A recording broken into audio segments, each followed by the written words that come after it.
Bonjour Carlos de Freitas. Donc aujourd'hui on a Capacitation citoyenne, la caravane Capacitation sur Osons échanger les richesses. Vous avez fait une présentation du conjoint de Palmeiras et de leur expérience de banque locale et de voilà. Est-ce que vous pouvez nous présenter ce qu'est le conjoint de Palmeiras et les initiatives qui ont été faites par les habitants pour améliorer leurs conditions Je peux. Le conjoint de Palmeiras, en fait, c'est très simple. C'est un quartier, une favela, ce qu'on appelle une favela, un bidonville, qui, dans les années 70, a été créé par les pouvoirs publics en rejetant les gens pour construire des hôtels de la côte, en les expulsant de la côte pour construire des hôtels de luxe. Ces habitants se sont battus pendant 20 ans pour obtenir des conditions de vie minimum, donc accès à l'eau, au transport, à l'électricité et l'assainissement. Au cours de toutes ces luttes, ils ont développé des outils, une cohésion communautaire importante, des outils de communication entre eux, entre les leaders communautaires, des ponts avec la population à travers des campagnes fortes de mobilisation des gens.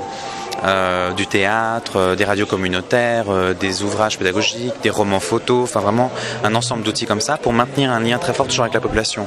Au début, ils étaient 1500 familles, ils se sont retrouvés fin des années 80 à 18 000 habitants, aujourd'hui ils sont 32 000 habitants, donc c'est plus qu'un petit quartier, quoi.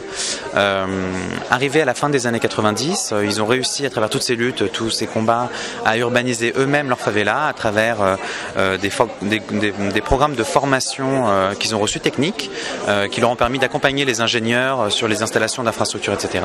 Mais ils se rendent compte à la fin des années 90 que les gens commencent à repartir de la favela du quartier qui est devenu un vrai quartier, la favela qui est devenue un vrai quartier, vers d'autres favelas. Après toutes ces luttes, ils comprennent que les gens n'arrivent pas à payer les factures d'eau, d'électricité, etc. Ils décident de créer un système qui permette aux gens de générer du revenu au niveau local. Comment faire ? Ils ont l'idée de créer une banque, tout simplement, une banque communautaire qui ferait du microcrédit à la consommation, du microcrédit à la production et qui serait gérée uniquement par les habitants. Le système se complète d'un programme d'instauration d'une monnaie sociale, une monnaie locale, un billet en dur, un billet en papier, sur papier monnaie, qui n'a de circulation que localement et qui permet d'acheter auprès des commerçants avec un décompte de 5%.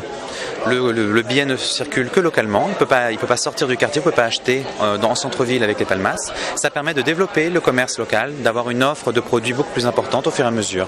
En 10 ans, en 98, quand la banque a été créée, les habitants consommaient à hauteur d'à peu près 20% dans le quartier.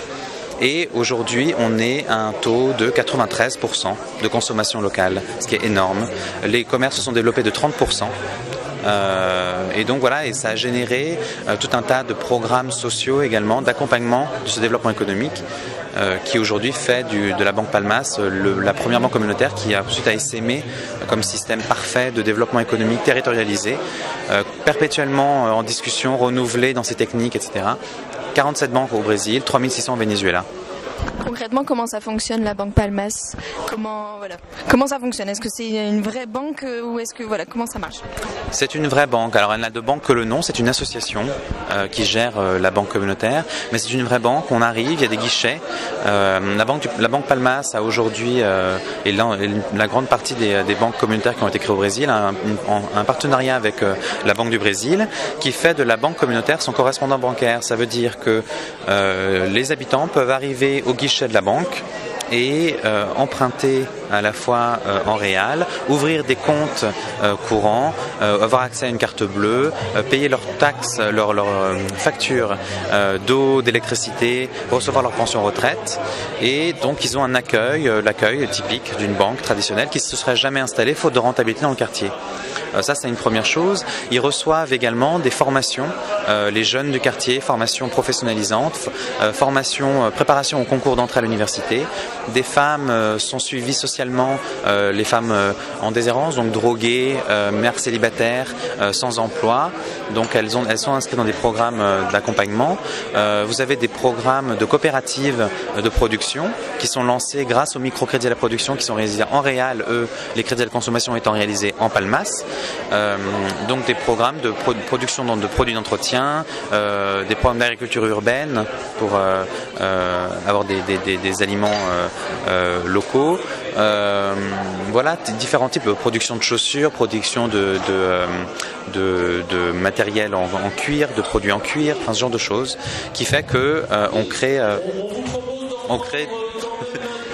on crée donc une synergie en fait, une symbiose entre consommateurs et producteurs, une solidarité qui fait que le consommateur n'est pas seulement consommateur, il est aussi propriétaire de ce qu'il consomme.